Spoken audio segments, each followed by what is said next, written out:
بسم اللہ الرحمن الرحیم۔ اہل ایمان پر اجتماعی مظالم۔ سب سے زیادہ سخت اور بڑا ظلم وہ ہوتا ہے کہ جو اجتماعی ہو، کیونکہ انفرادی جو مظالم ہوتے ہیں ان کی جوڑ توڑ ممکن ہوتی ہے۔ تو مسلمانوں کے خلاف پہلے جو مظالم ہوئے نا وہ انفرادی تھے کہ کسی نے کسی کو مار دیا، کسی کو گھسیٹ دیا، کسی کو تکلیف دے دی۔ اجتماعی مظالم یہ تھے کہ انہوں نے سب قبیلے والوں نے مل کر منصوبہ بنا دیا کہ ہم نے اب ان لوگوں کو مزید برداشت نہیں کرنا۔ جو لوگ نبی صلی اللہ علیہ وسلم کے ساتھ ہیں وہ الگ ہو جائیں، جو ہمارے ساتھ ہیں وہ الگ ہو جائیں۔ چنانچہ ایک بہت بڑی تقسیم ہو گئی۔ جو نبی صلی اللہ علیہ وسلم کے ساتھ تھے وہ صرف بنو ہاشم تھے اور بنو عبد المطلب تھے۔ وہ ابو طالب کے ساتھ مل کر انہوں نے نبی صلی اللہ علیہ وسلم کی حفاظت کا منصوبہ بنایا، اور جو کافر تھے انہوں نے سب خاندانوں قبیلے والوں نے مل کر دارالندوہ کے اندر پلان بنایا کہ ہم نے اب ان کے ساتھ شادی بیاہ تعلق اور خرید و فروخت تو کسی قسم کا کوئی تعلق نہیں رکھنا، بائیکاٹ کرنا ہے۔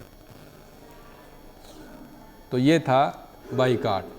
یہ بائیکاٹ اقتصادی بھی تھا، معاشرتی بھی تھا اور سیاسی بائیکاٹ بھی تھا، ہر طرح کا بائیکاٹ تھا۔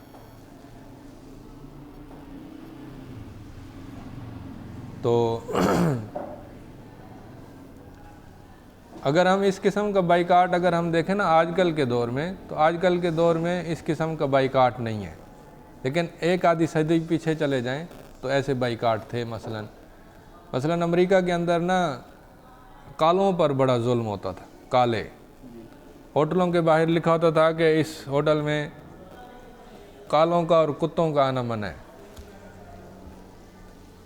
رستے میں کالے نظر آ جاتے، انہیں مارتے پیٹتے، ان کے ساتھ ہاتھ ملانا سلام کرنا برا سمجھتے تھے۔ کالوں کے گھر اور کالونیاں الگ بن گئیں، انہیں اچھی ملازمت نہیں دی جاتی تھی، اور کالوں کے ساتھ سلام دعا نہیں کی جاتی تھی، جو گورے ہوتے تھے وہ نہیں کرتے تھے۔ کالے بھی پھر انہوں نے دیکھا جی ہمارے ساتھ ایسا امتیازی سلوک ہے، تو انہوں نے بھی پھر حملے شروع کر دیے گوروں کے خلاف۔ تو یہ ایک نسلی کشمکش ہوئی اور بڑا عرصہ چلتی رہی۔ آخر کار پھر کالوں کو ان کے حقوق مل گئے۔ یہ آپ یعنی بطور مثال سمجھیں کہ امتیازی سلوک کیسے ہوتا ہے۔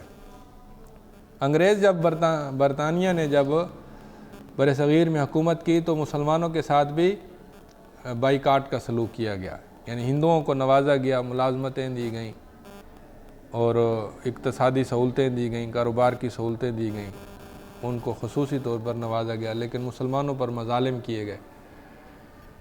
تو یہ اقتصادی معاشرے کی صورتحال تھی۔ نبی صلی اللہ علیہ وسلم اور ابو طالب اور حضرت خدیجہ رضی اللہ عنہ جیسی عظیم خاتون جو اعلیٰ خاندان کی تھی، وہ سب کے سب محصور ہو گئے، بچے بھی، عورتیں بھی، اور جو جتنے بھی سارے تھے وہ کٹھے گھاٹی کے اندر محصور ہو گئے۔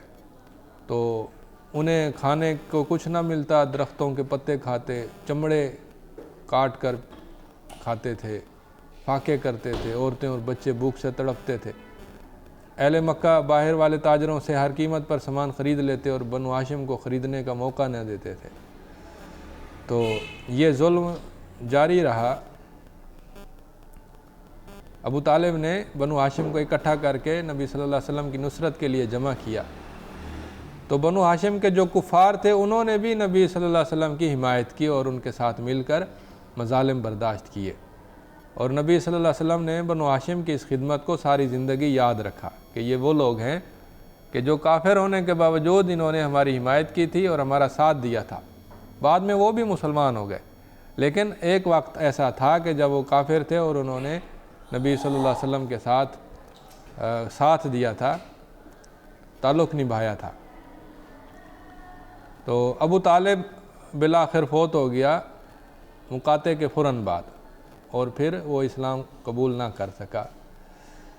تو یہ جو بائیکاٹ ہوا اس کا خاتمہ ایسے ہوا کہ کچھ سنجیدہ کفار کو اسلام والوں پر ترس آ گیا، یعنی ابھی بھی جو دشمنی تھی وہ اس درجے پر نہیں تھی کہ نسل کشی کر دی جائے، جیسے اندلس والوں نے مسلمانوں کے ساتھ کیا کہ یہاں رہنا ہے تو رہو، نہیں تو ہم مار دیں گے، جیسے روسیوں نے مسلمانوں کی نسل ہی مٹا دی، اور جیسے کشمیر میں بھارت ظلم کرتا ہے، ایسا ظلم مقاطع کے دوران بھی نہیں ہوا، بلکہ صرف یہ کہ وہ سامان نہیں خریدنے دیتے تھے، شادی بیاہ نہیں کرتے تھے، لیکن سب نے مل کر گھاٹی پر حملہ کر دیا، حملہ نہیں کر سکے اور شاید کر بھی نہیں سکتے تھے۔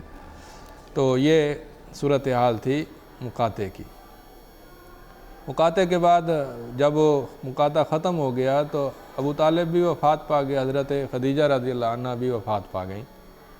اس کے بعد اسراء اور معراج ہوا، یہ اللہ کی طرف سے اپنے نبی کے لیے خصوصی تحفہ تھا کہ اللہ نے اپنے نبی کو 7 آسمانوں کے اوپر بلایا۔ اس پر ہمارا ایمان ہے اور ہم اس کو برحق سمجھتے ہیں۔ اللہ نے اپنی نشانیوں کا دیدار کرایا، دعوت کا بوجھ نبی صلی اللہ علیہ وسلم کے لیے ہلکا ہو گیا۔ بنو ہاشم کے کفار نے بھی قبائلی حمیت کی بنا پر، ہاں، قبائلی حمیت کی قبائلی حمیت کا مطلب ہے کہ انہوں نے اسلام قبول کرنے کی وجہ سے حمایت نہیں کی، بلکہ قبائلی حمیت تعصب کی بنا پر کہ یہ ہمارا خاندان کا بندہ ہے، ہم مسلمان نہیں ہیں لیکن ہے تو بنو ہاشم کا، تو ہم اس کی حفاظت کریں گے۔ تو اسراء اور معراج ہوا، یہاں پر یہ مقاطع کی بات ختم ہو جاتی ہے۔